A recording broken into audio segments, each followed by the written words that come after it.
Today we're in 2 Samuel chapter 17 as this dark hour in David's life continues perhaps to get even worse and worse. We find in chapter 17 that the advisor who used to be the advisor and friend of David is now turned to Absalom, Ahithophel, and he says to Absalom, "Please let me choose 12,000 men and I may arise and pursue David tonight." So David has fled, and Ahithophel advises, let's move quickly and come upon him while he's confused, he's tired, and we can still catch him before he gets away.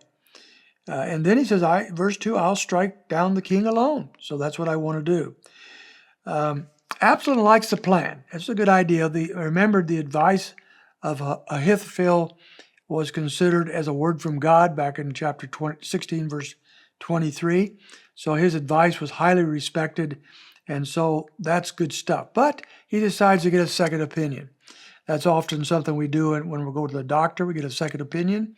And so he turns to a second very wise counselor, also a friend of David, Hushai, and he says to Hushai in verse 7, or before verse 7, he says, what do you think? Is this good advice? Should we now immediately get an army together and go after David? Or what do you think we should do? Well, Hushai says to Absalom in verse 7, this time the advice of Ahithophel is not good. So he's going to contradict the advice of this great counselor. And he's going to do so, I believe, because he knows that Ahithophel is right. He knows that the very best thing to do is gather an army quickly, chase after David, run him down, defeat him in battle, and win the day. And if he was allowed to do this, then David would be defeated and dethroned.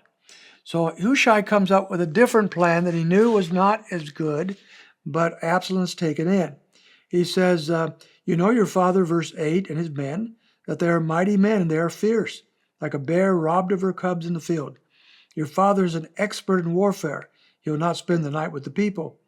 Behold, he has now hidden himself in one of the caves or another place, and it will be when he falls on them at the first attack, that whoever hears of it will say that there has been a great slaughter among the people who follow Absalom. And everyone who is violent, and his heart is like the heart of a lion will completely lose heart, for all Israel knows that your father is a mighty man.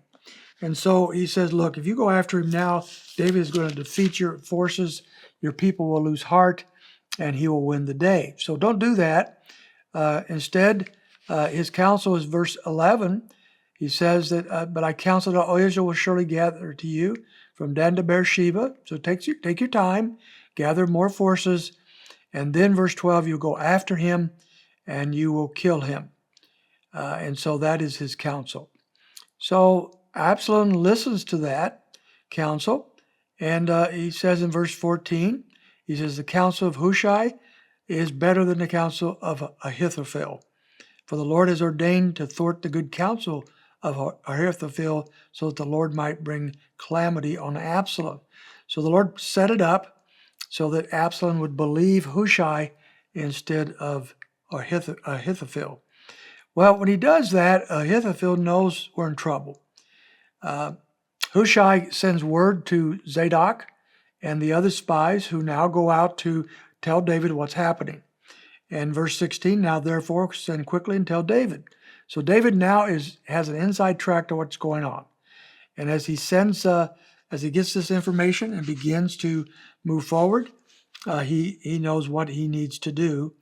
And this is good information for David. His spies have helped him. Now, Ahithophel, on the other hand, verse 23, saw that his counsel was not followed. He saddled his donkey, arose and went to his house, to his city. He set his house in order and strangled himself. Thus he died and was buried in the grave of his father. Now, why did this counselor kill himself? Well, one of two reasons. One, he could have been so insulted that Absalom didn't listen to him that he decides to take his own life. That's possible. The other more likely possibility is that he knows that by giving David time to regroup and to plan a strategy of attack, he knows that David is now going to win. Absalom's going to lose. And when Absalom loses, Ahithophel would also be captured, possibly tortured, definitely executed, and he does not want that humiliation and that pain.